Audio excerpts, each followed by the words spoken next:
ತಾನು ಅಲ್ಲಿಂದ ಇನ್ನೆಂದಿಗೂ ಮಾಡಲ್ವಲ್ಲೆನೆಂದು ಜೀವನಾಡಿ ತನ್ನೋಳು ಭ್ರಮಿಸುವನು. ಅಂದ್ರೆ ಏನಾಗ್ತದ, ಜೀವನು ಗರ್ಭದಲ್ಲಿ ತಾನು ಹಿಂದಕ್ಕೆ ಅನೇಕ ಜನ್ಮಗಳಲ್ಲಿ ಹೆಂಡರು ಮಕ್ಕಳು ಧನಾದಿಗಳನ್ನು ಬಿಟ್ಟು ಬಂದಿರುವುದನ್ನು ನೆನೆಸಿ ದುಃಖಿಸುತ್ತವನು.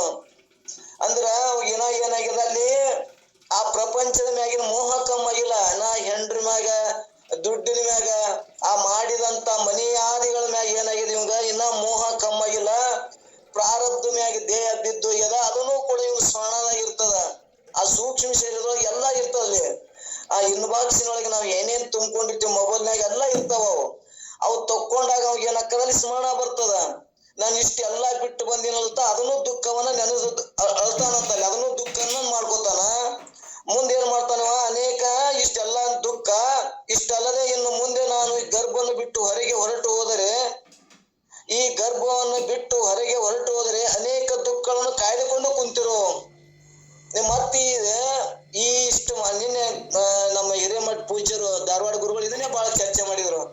ಏನ್ ಚರ್ಚೆ ಮಾಡಿದ್ರು ಅಂದ್ರ, ಅಷ್ಟು ಮಲಮೂತ್ರಗಳ ತುಂಬುದಾಗನು ಕೂಡ ನನಗೆ ಹೊರಗೆ ಹೋಗ್ಲಕ್ಕ ನಾ ಇಲ್ಲೇ ಇರ್ತೀನಿ ಅಂತಾನಂದ್ರ ಏನಿದ್ರ ತಾತ್ಪರ್ಯ, ಇದ್ರ ಏನ್ ಅರ್ಥ ಅಂತ ಅವ್ರು ಚರ್ಚೆ ಮಾಡಿದ್ರು. ಯಾಕಲ್ಲಿ ಇಷ್ಟು ಮಲಮೂತ್ರದಿಂದ ನನಗೆ ಹೊರಗೆ ಹಾಕೋನು ಅಂತ ಅಲ್ಲಿಲ್ಲ, ಮತ್ತ ಪರಮಾತ್ಮ ನಾನು ಇಲ್ಲೇ ಇರ್ತೀನಿ ಅಂತಾನಂದ್ರ ಅಲ್ಲಿ ಏನು ತೋರಿಸ್ತದ, ನಮ್ಗ ಏನ್ ಸೂಚಿಸ್ತದ ಅಂತ ಗುರುಗಳು ಚರ್ಚೆ ಮಾಡಿದ್ರು ನಿನ್ನೆ. ಅಲ್ಲಿ ಏನಂದ್ರ ಅದಕ್ಕೆ ಒಂದು ರಿಸಲ್ಟ್ ಕೊನೆಗೆ ಏನ್ ಬಂತಂದ್ರ, ಅವ್ರ ಗುರುಗಳು ಇವತ್ತು ಮಾತಾಡ್ತಾರೆ. ಅದು ಮುಂದೆ ಏನ್ ಹೇಳ್ತಾರಪ್ಪ ಅಂದ್ರ, ಇದಕ್ಕಿಂತ ದುಃಖ ಅಲ್ಲಿ ಅದಲ್ಲ ಮುಂದ ಮತ್ತ ನಾ ಇದನ್ನೇ ಮಾಡ್ಬೇಕಲ್ಲ, ಇನ್ನ ಇದು ಪಾಡ, ಇದಕ್ಕಿಂತ ಅಲ್ಲಿ ಭಯಾನಕ ದುಃಖ ಅದ. ಇನ್ನ ಮಲಮೂತ್ರದ ಒಂದೇ ಐತಿ ದುಃಖ. ಅಲ್ಲಿ ಏನಾಕದ, ಓಸು ದುಃಖಗಳು ನನಗೆ ಅಲ್ಲಿ ತೋರ್ತಾವು. ಅದಕ್ಕ ಏನ್ರ ಮಾಡು ಅನ್ನೋದ್ರೊಳಗನೆ ಏನಾಗ್ತದಪ್ಪ ಅಂದ್ರೆ ಅಲ್ಲಿ ಮುಂದೆ ಹೇಳೋರದ, ಪ್ರಸೂತಿ ಎಂಬ ವಾಯು ಬಡದಾಗ ಮೇಲ್ಮುಖ ಇದ್ದ ಮನುಷ್ಯ ಕೂಸು ತಳಮುಖ ಆಗ್ತದ. ಆ ಜರ ಎಂಬ ಚೀಲ ಹರಿದಾಗ ಏನಾಗ್ತದಂದ್ರ ಆ ರಕ್ತದ ಜೊತೆನೆ ಕೂಸು ಹೊರಗೆ ಬರ್ತದ ಅಂತ ಹೇಳೋರದಾರ. ಒಂದ್ ವೇಳೆ ರಕ್ತ ಹೆಚ್ಚಾಯ್ತು ಕೂಸು ಬರ್ಲಿಲ್ಲಪ್ಪ ಅಂದ್ರೆ ಸಿಸರಿನ್ ಮಾಡಿ ತೆಗಿತಾರ ಅನ್ನುವಂಥದ್ದನ್ನ ನಾವ್ ಈಗ ಕೇಳ್ಕೊತ ಬಂದೇವೆ.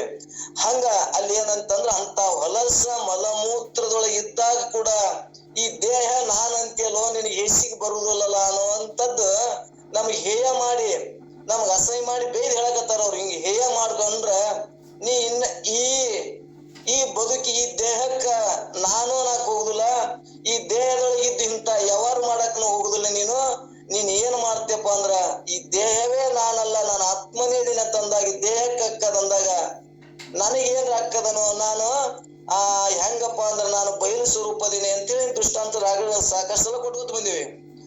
ಸೂರ್ಯ ಅವನ ಬೆಳಕಿ ಎಲ್ಲಾ ಹೇಸಿಗೆ ಮ್ಯಾಗೂ ಬೀಳ್ತದ, ಹೂವಿನ ಮ್ಯಾಗೂ ಬೀಳ್ತದ, ಎಲ್ಲಾ ಬೀಳ್ತದ. ಬಿದ್ರು ಅವ್ ಏನ್ರ ಲೇಪನ ಹಾಕದನಂದ್ರ ಆ ಪ್ರಕಾಶಕ್ಕೆ ಯಾವ್ದು ಲೇಪನ ಆಗುದಿಲ್ಲ. ಅದ್ರ ಮ್ಯಾಗ ಬಿದ್ದಿಲ್ಲನು ಬಿದ್ದದ. ಅದ್ರಂಗ ನಾನು ಪ್ರಕಾಶ ಸ್ವರೂಪನಿದ್ದೇನೆ, ನಾನು ಆತ್ಮನಿದ್ದೀನಿ ಅಂತಂದ್ರ ಈ ದೇಹಾದಿ ಮ್ಯಾಗ ಯಾವುದೇ ಏನೇ ಆಗ್ಲಿ ಅದಕ್ಕೇನು ಲೇಪನ ಆಗುದಿಲ್ಲ, ಅದಕ್ಕೇನು ಹತ್ತುದಿಲ್ಲ ಅನ್ನೋದು ಹೆಂಗ್ ತಿಳ್ಕೊಂಡೇವಂದ್ರ, ನಾನು ಏನದೀನಿ, ನಾನು ಸತ್ತು ಚಿತ್ತು ಆನಂದ ಸ್ವರೂಪನೇ ನಾನು ಅದೀನಿ. ಈ ದೇಹ ಮಲಮೂತ್ರ ಹೊಲಸು ತುಂಬಿದಂತ ಈ ದೇಹ ನಾನು ಅಂತಿದ್ನಲ್ಲ, ಇದು ನಾನು ಅಲ್ಲ. ಯಾಕಂದ್ರೆ ಇಷ್ಟು ಹೊಲಸದ. ಮುಂದ್ 3 ಮಲದಿಂದ ಕೂಡಿದಂತ ಶರೀರ ಅಂತ ಮುಂದೆ ಹೇಳಾರದಾರ.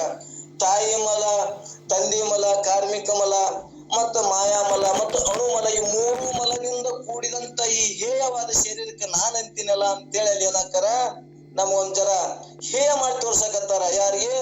ನಮಗ ಅದು ಹೇಯ ಕಂಡದ.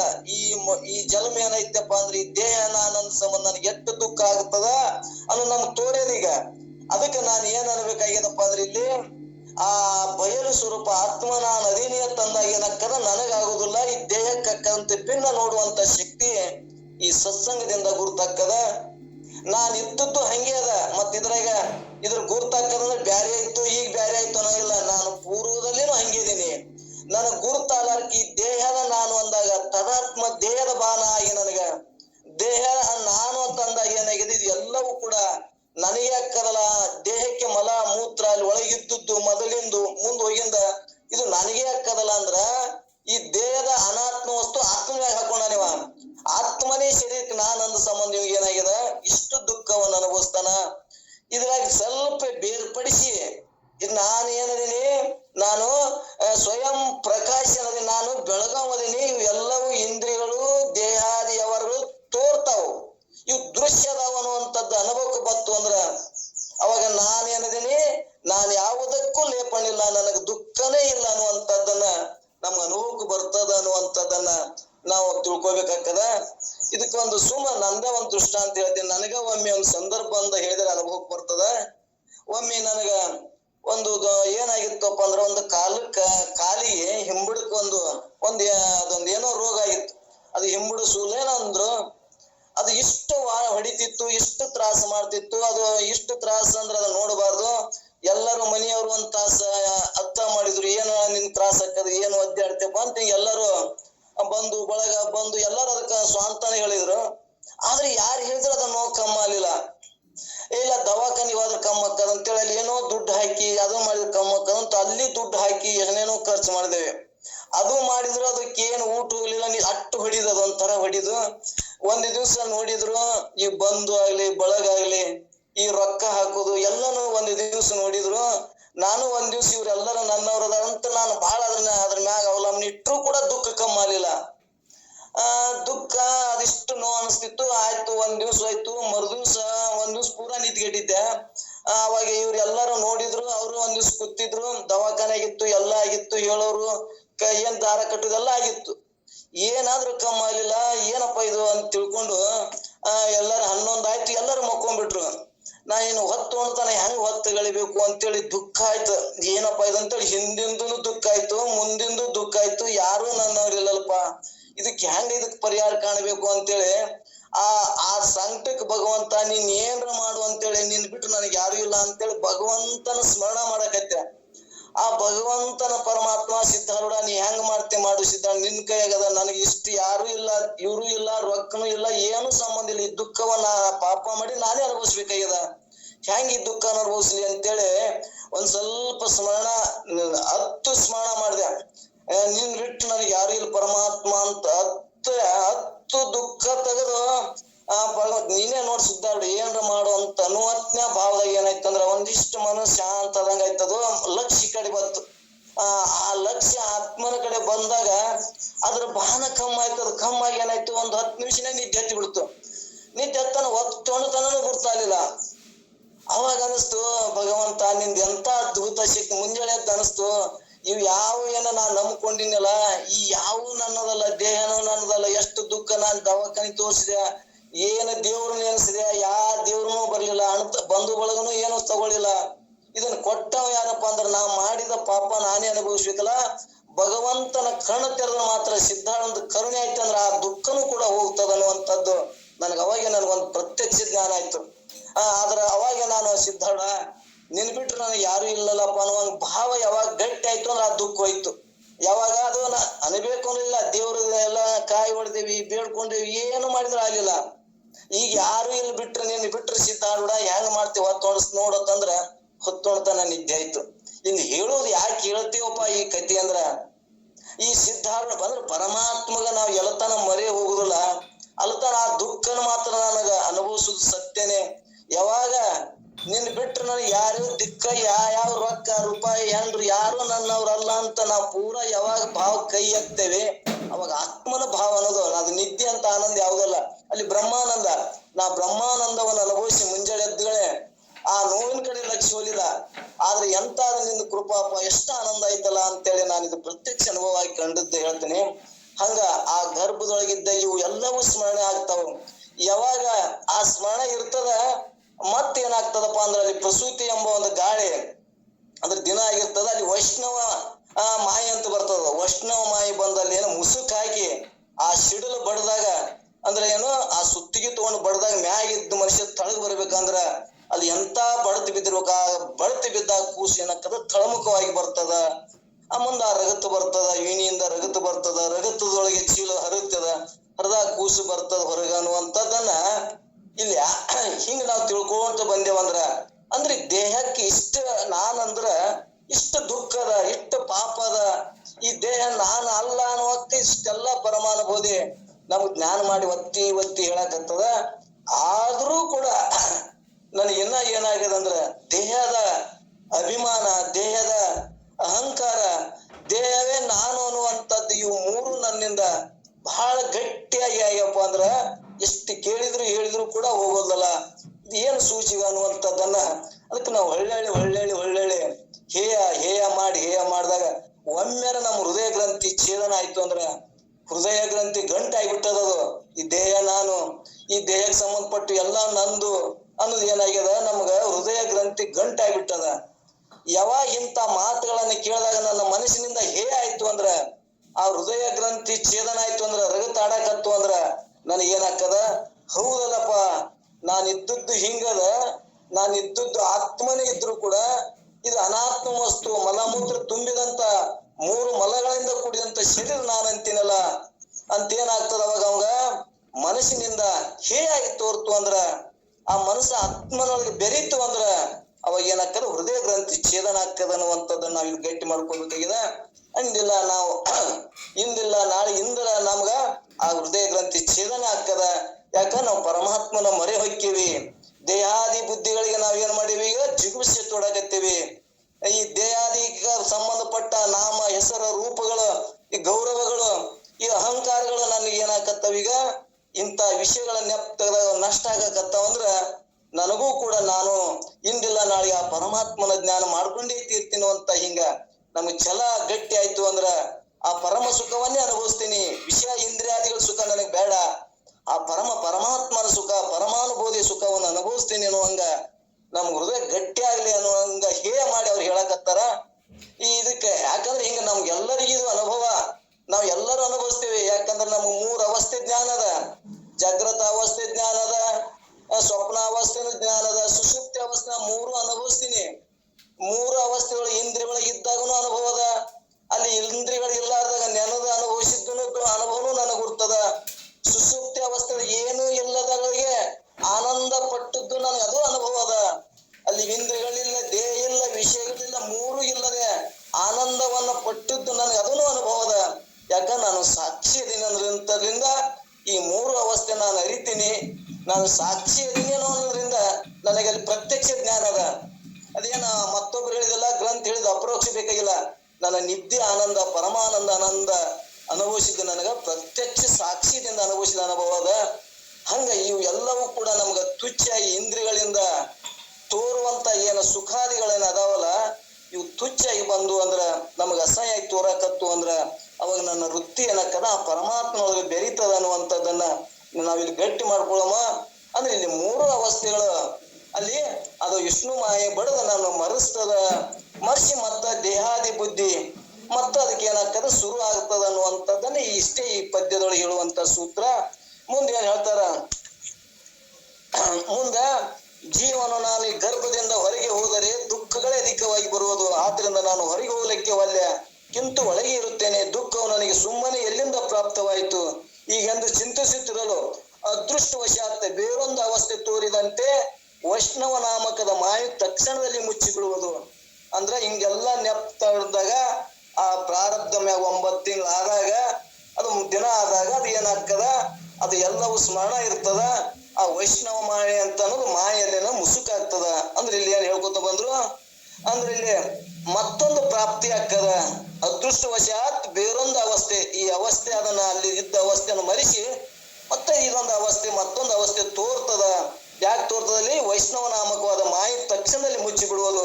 ಅಜ್ಞಾನ ಏನಾಗ್ಬಿಡ್ತಲ್ಲಿ ಮುಚ್ಚಿ ಹಾಕಿ ಬಳಿಕ ಪ್ರಸಿದ್ಧವಾಗಿ ಕೂಸನ್ನು ಕೆಳಮುಖವಾಗುವಂತೆ ಚೆನ್ನಾಗಿ ಹೊಡೆಯುವುದು. ಆದ್ದರಿಂದ ಕೂಸು ಅಲ್ಲಿ ದಿಗ್ಭ್ರಮೆ ಆಗ್ತದ.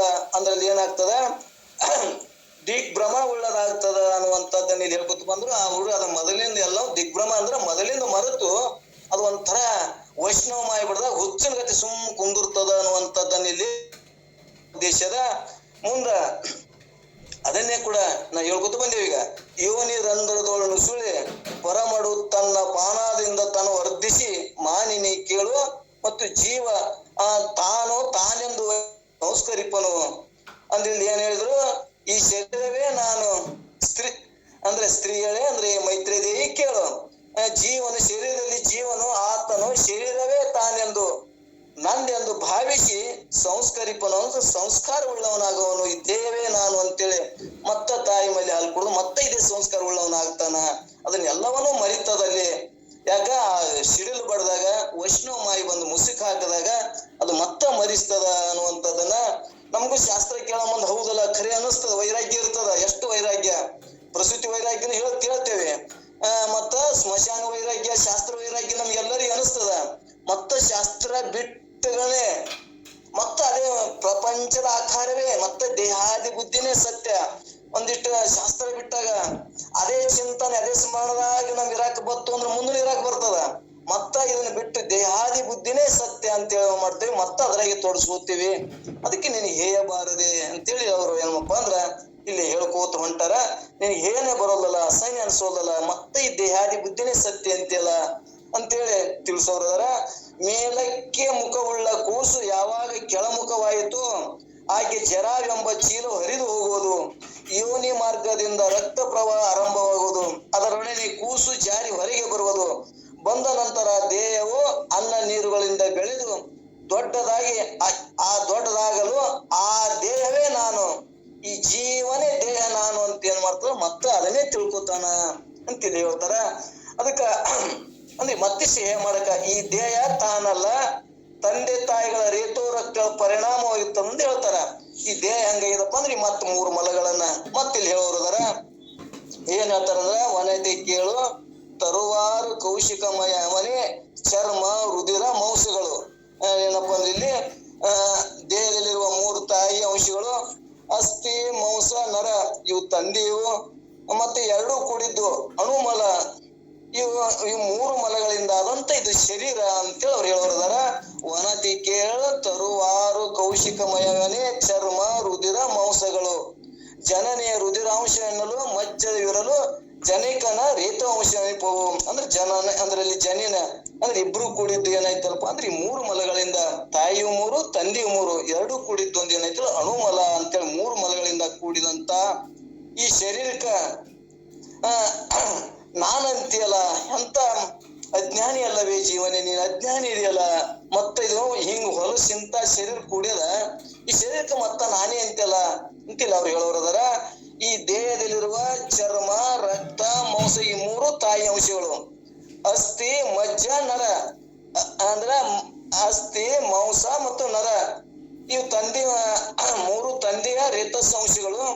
ಒಟ್ಟು 6 ಭಾಗಗಳಿಂದ ಕೂಡಿರುವ ದೇಹವೇ ಅದರಿಂದಲೇ ತಾನೆಲ್ಲವೆಂದು ತಿಳಿಯತಕ್ಕದ್ದು. ತಾನಲ್ಲದಂತ ಸಟ್ ಕೌಶಿಕಮಯವಾದ ಶರೀರ ತಾನೆಂದು ತಿಳಿಯುವುದೇ ಭ್ರಮೆ ಆಗಿದೆ. ಇದಕ್ಕೇನಾಗ್ಯದ ಭ್ರಮ ಆಗ್ಯದ ಅಂತಿಲ್ಲ. ಮುಂದೆ 10ನೇ ಪದ್ಯವನ್ನು ಮತ್ತೆ ಹೇಳ್ಕೊತ ಹೋಗ್ತಾರ.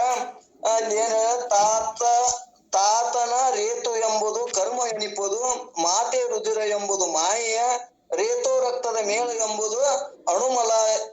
ಈತನು ತಾನೇ ಮೊಮ್ಮಲ ಜಾತ ಅಂದ್ರೆ ಇಲ್ಲಿ ತಾ 3 ಮಲಗಿಂದ ಹುಟ್ಟಿದ್ದು ಅಂತ ತಿಳ್ಕೋದು ಮೊಮ್ಮಲ ಜಾತ. ಅಂದ್ರ ತಾತನ ರೇತು ಎಂಬುದು ತಂದೆಯ ರೇತು ಎಂಬುದು ರೇತಸ್ ಅನ್ನುವಂಥದ್ದು ಕರ್ಮ, ಅದು ಕರ್ಮ ಎನಿಪುದು, ಕರ್ಮ ಮಲವೆಂದು ಹೇಳ್ಕೊಡ್ತದ. ಮತ್ತ ತಾಯಿಯ ರುಧಿರ ಎಂಬುದು ರಕ್ತ ಎಂಬುದು ಮಾಯೆಯ ಮಲ ಎನಿಸುವುದು.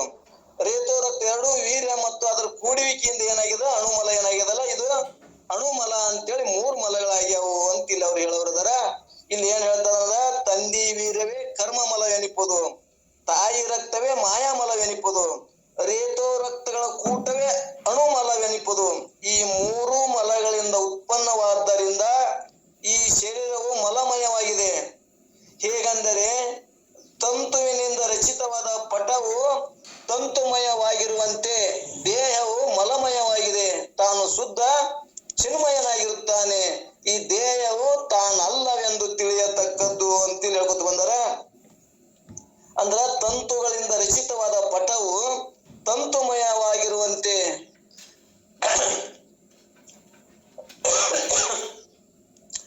ಹಿಂಗ ಈ 3 ಮಲಗಳಿಂದ ಆದಂತ ಇದು ಶರೀರ ಏನೈತಲ್ಲ, ಈ 3 ಮಲ ಶರೀರ ಇದು ಇಷ್ಟ ಹೊಲ ಶರೀರದ ಇಂತ ಕೂಡಿದ ಶರೀರಕ್ಕೆ ನಾನಂತೀಯಲ್ಲ, ಇದು ನಾನು ಅಲ್ಲ ಅನ್ನುವಂಥದ್ದು ತಿಳ್ಕೊ ಅನ್ನುವಂಥದ್ದನ್ನ ಇಲ್ಲಿ ಮತ್ತಿಷ್ಟು ಅದನ್ನೇ ಹೇಳ್ಕೋತ ಹೋಗೋರದಾರ. ಇವತ್ತಿಂದ ಹೇಳಿದ್ರು ಮುಗಿಸ್ಬಿಡಮು. ನಿನ್ನೆ ಚರ್ಚೆ ಮಾಡಿದ್ರು ಎರಡು ಮಕ್ಕಳು ಹೆಂಗ್ ಹುಡ್ತಾವ ಅನ್ನೋದು ನಿನ್ನೆ ಅವ್ರು ಹೇಳಿದ್ರು. ಅದನ್ನೇ ಇಲ್ಲಿ ಕೂಡ ಅದನ್ನೇ ಹೇಳ್ಕೊತ ಬಂದಾರ. ಆದ್ರೆ ಎಲ್ಲರಿಗೂ ಕೇಳ್ದಂಗ ಆಕ್ಕದ, ಇನ್ನೊಮ್ಮೆ ಎಲ್ಲರಿಗೆ ನಾನು ಸ್ಪಷ್ಟ ಆಕ್ಕದ. ತಿಳಿ 3ನೇ ಮಾಸದೊಳು ಗರ್ಭ ಮೀರ್ಪೆಡೆ ಮೀರ್ಪಡೆಯೋಳ್ ಪಕ್ಕ ಪಾನ ಮಾರುತನಲ್ಲಿ ಸುಳಿದು ತತ್ಪಿಂಡದೊಳು ನೋಡಲಿಕ್ಕೆ ಜವಳಿ ಮಕ್ಕಳು ಉದಿಸುತ್ತಿರ್ಪ ರಂಗನೆ. ಅಂದ್ರೆ ಇಲ್ಲಿ ಎರಡು ಮಕ್ಕಳು ಉದಿಸುತ್ತಿರ್ಪವು, ಎರಡು ಮಕ್ಕಳು ಹುಡ್ತಾವು ಅನ್ನುವಂಥದ್ದನ್ನ ಹೇಳ್ತಾರ. ಅಂದ್ರ 3ನೇ ಮಾಸದೊಳು 3 ತಿಂಗಳಲ್ಲಿ ಗರ್ಭ ನಿತ್ವದೊಳು ಅಂದ್ರೆ ಗರ್ಭ ನಿತ್ತು ಅಂದ್ರ ನಿನ್ನ ಹೇಳಿದ್ರು ಪುರುಷ 3 ತಿಂಗಳ ವೀರ್ಯವನ್ನ ಕಾಯ್ಕೊಂಡಿದ್ನಂದ್ರ ಅದ್ರ ಅದ್ರ ಶಕ್ತಿ ಇರ್ತದ ಅನ್ನುವಂಥದ್ದನ್ನ ಹೇಳ್ತಾರ. ಅದು 3 ಮಲ ಹೋಗುವ ಒಂದು ಮುಂದೆ ಏನಾಗ್ತದಂದ್ರ ಪುರುಷನು 3 ತಿಂಗಳಾದರೂ ವೀರ್ಯವು ಚಲಿಸೆ ಮಾಡದೆ ತಡೆದುಕೊಂಡಿದ್ದರೆ ಆ ವೀರ್ಯವು ಗರ್ಭಧಾರಣಕ್ಕೆ ಹೋಗುವುದು. ಅದರಿಂದ ಜೀವನು 3 ತಿಂಗಳವರೆಗೆ ಪುರುಷನ ರೇತೋರಕ್ತ ಗರ್ಭದಲ್ಲಿ ಕೂಡಿರಲಿಕ್ಕೆ ಬೇಕು.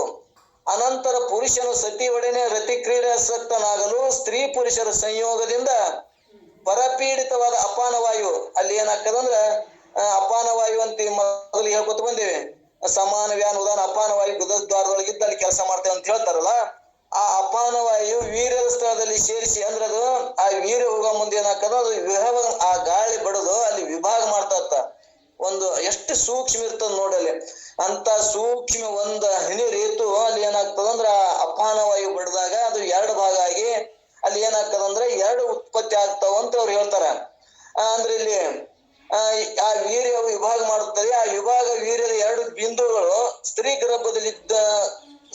ಗರ್ಭದಲ್ಲಿದ್ದುಕೊಂಡು 2 ಮಕ್ಕಳು ಹುಟ್ಟುತ್ತವೆ. ಈಗ ಗರ್ಭೋಪನಿಷತ್ ಪ್ರಮಾಣ ಉಂಟು ಅಂತೇಳಿ ಒಂದು ಪ್ರಮಾಣ ಅಂದ್ರೆ ಒಂದು ಗರ್ಭೋಪನಿಷತ್ನೊಳಗೆ ಹಿಂಗ್ ಪ್ರಮಾಣ ಮಾಡಿ ಹೇಳ್ಕೊತ ಅಂದ್ರೆ ಒಂದು ನಮ್ಗೆ ಆಧಾರ ಅಲ್ಲಿ ಏನ್ ಹೇಳಿದಾರಂದ್ರ ಇಂಥ ಒಂದು ಉಪನಿಷತ್ತುಗಳನ್ನ ಒಂದು ಆಧಾರ ಕೊಟ್ಟಿದ್ದು ಹೇಳ್ಕೊತ ಬಂದಾರ. ಹಿಂಗ ಅಪಾನವಾಯು ಹಿಂಗ ಆಗ್ತದ ಅನ್ನುವಂಥದ್ದು ಹೇಳ್ತಾರ. ಅಲ್ಲಿ ಮುಂದೆ ಅಲ್ಲೇ ಏನ್ ಹೇಳ್ತಾರಂದ್ರ ಆ ತಾಯಿ ಹೊಟ್ಟಿಯೊಳಗ ಒಂದ ರಗತ ಮತ್ತು ವೀರ್ಯ ಒಂದನೇ ಆದಾಗ ಅಲ್ಲಿ ಪಿಂಡದೊಳಗ ಯಾವ ಹೊಲಿಗಿನ ಮೂಲ ಸಲಕರಣೆಗಳೇನು ಇಲ್ಲ. ಆ ಸಲಕರಣೆ ಇಲ್ಲದ ಆ ಕೂಸು ಹೆಂಗ್ ಬೆಳಿತು ಅಂದ್ರ ಆ ತಾಯಿ ಏನ್ ಮಾಡ್ತಾಳಂದ್ರ ತಿಂಗಳ ಹೊಲಸಾದ ಮುಟ್ಟನ್ನು ಹೊರಗಾಗ್ತಿರ್ತಾಳ ರಕ್ತವನ್ನ. ಆ 1 ಹನಿ ರಕ್ತ ಅಲ್ಲಿ ಏನಾಯ್ತಂದ್ರ ಉತ್ಪನ್ನ ಆಗಿ ಅದು ಏನಾಗ್ತದಪ್ಪ ಅಂದ್ರಲ್ಲಿ ಆ ಮಲವೇ ಆ ರಕ್ತವೇ ಅಲ್ಲಿ ಏನಾಗ್ತದಂದ್ರ ಗಟ್ಟಿಯಾಗಿ ಕೆಲವು ದಿನ ಏನಾಗ್ತದಂದ್ರ ಆ ಹೊಲಸ ಶರೀರವೇ ಆ ಗಟ್ಟಿಯಾದ ಶರೀರವೇ ಈ ಶರೀರ ಆಗ್ಯದ. ಅಲ್ಲಿ ಏನಾರ ಹೊರಗಿನ ಉಪಕರಣಗಳು ತಂದು ಮಾಡ್ಯಾರ ಅನ್ನೋಂದ್ರ ಇಲ್ಲ. ಆ ರಕ್ತ ಕೆಟ್ಟ ರಕ್ತವೇ ಅಲ್ಲಿ ಏನಾಗ್ಯದ ಗಟ್ಟಿಯಾಗಿ ಈ ಶರೀರ ಹುಟ್ಟ್ಯದ. ಅಷ್ಟು ಹೊಲಸಾದಂತ ಈ ಶರೀರ ನಾನಂತಿನಲ್ಲ ಹೇಯ ಅನೋಸವಲ್ಲಲ್ಲ ಜೀವನೇ ನಿನಗ ತಿಳಿಲಿ ಏನಪ್ಪಾ ಅಂದ್ರ ಒಂಥರ ಅಸಹ್ಯ ಮಾಡಿ ಬೈದ್ ಹೇಳ್ದಂಗಿದು. ಒಂಥರ ಹೆಂಗ್ ಹೇಳ್ತಾರಪ್ಪ ಅಂದ್ರ ಕೌದ್ಯಾಗ ಇಟ್ಟು ಹೊಡಿತೀನಿ ಅಂತಾರಲ್ಲ ಹಂಗಿದು ಒಂದು ಗೌಂಟಿ ಭಾಷೆ ಹಂಗಿದು. ಏನಪ್ಪಾ ಅಂದ್ರ ಹಿಂಗ ನಿಜಗೊಂಡ್ರಿ ಹಿಂಗೆ ಹೇಯ ಆಗ್ಲಾಕ ಹಿಂಗ ಜ್ಞಾನ ಮಾಡ್ಕೊಳಕ ಒಂದು ಅವಕಾಶ ಅದಪ್ಪ. ಇಷ್ಟು ಶರೀರ ಇಷ್ಟು ಮಲಮೂತ್ರಗಳಿಂದ ಇಂಥ ಸ್ಥಾನದೊಳಗ ಇಷ್ಟು ಹೊಲಸಾಗಿ ಇಂಥ ಶರೀರಕ್ಕ ನಾನಂತಿಯಲ್ಲ ನೀನ್ ನೀ ಸ್ವಲ್ಪ ವಿಚಾರ ಮಾಡು. ಸ್ವಲ್ಪ ನೀ ವಿಚಾರ ಮಾಡಕತ್ತಪ್ಪ ಅಂದ್ರ ಈ ದೇಹವೇ ನಾನಲ್ಲ ಅನ್ನುವಂಥದ್ದು ಅನುಭವಕ್ಕೆ ಬರ್ತದ ಅನ್ನುವಂಥದ್ದನ್ನ ಇಲ್ಲಿ ತನ ಸಾಕಷ್ಟು ಕೇಳ್ಕೊತ ಬಂದ್ರು. ನಿನ್ನೆನೆ ಇದ್ರ ಬಗ್ಗೆ ಹೇಳ್ಕೊತ ಚರ್ಚೆ ಮಾಡಿದ್ರು. ಅಂದ್ರ ಒಂದಿಷ್ಟು ಮಂದಿ ಎಲ್ಲರೂ ಬಿಟ್ಟಿದ್ರು. ಮೊದಲ ನಮ್ಮ ಗುರುಗಳು ಉನ್ನಿಬಾಯಿಗೌಡರು ಇದ್ರ ಬಗ್ಗೆ ಅಂದ್ರ ಅಲ್ಲಿ ಯಾಕೆ ಕೂಸು ಹೊರಗಲ್ಲತಾನ ಅಂತೇಳಿ ಅದನ್ನು ಕೂಡ ಅಲ್ಲಿ ಹೇಳ್ಕೊತ ಚರ್ಚೆ ಮಾಡಿದ್ರು. ಅದು ಅನ್ನೋಷ್ಟು ಅನುಭವಕ್ಕೆ ಬತ್ತು. ಮತ್ತ ಇದು ಕೂಸು ಹೆಂಗ 2 ಮಕ್ಕಳು ಹುಡ್ತಾವು ಅಂತ ಅನ್ನೋದನ್ನು ನಿನ್ನೆ ಅವ್ರೊಬ್ರು ಹೇಳ್ಕೊತ ಬಂದ್ರು. ಈಗ ನಿನ್ನೆ ಚರ್ಚೆ ಮಾಡಿದ್ರು ಎಲ್ಲ ನಮ್ಗೆ ಅನುಭವಕ್ಕೆ ಬಂದದ. ಆದ್ರೆ ಈ ಮುಂದೆ ಇದು ಒಂದು ಆಧಾರ ಇಟ್ಕೊಂಡು ಗ್ರಂಥ ಇಟ್ಕೊಂಡು ನಾವು ಓದೇವಪ್ಪ ಅಂದ್ರೆ ಎಲ್ಲರಿಗೂ ಕೂಡ ಇದು ಪರ್ಫೆಕ್ಟ್ ಆಗ್ತದ ಅನ್ನುವಂಥದ್ದನ್ನ ಮತ್ತೆ ನಾವು ಹೇಳ್ಕೊತ ಬಂದೇವಿ.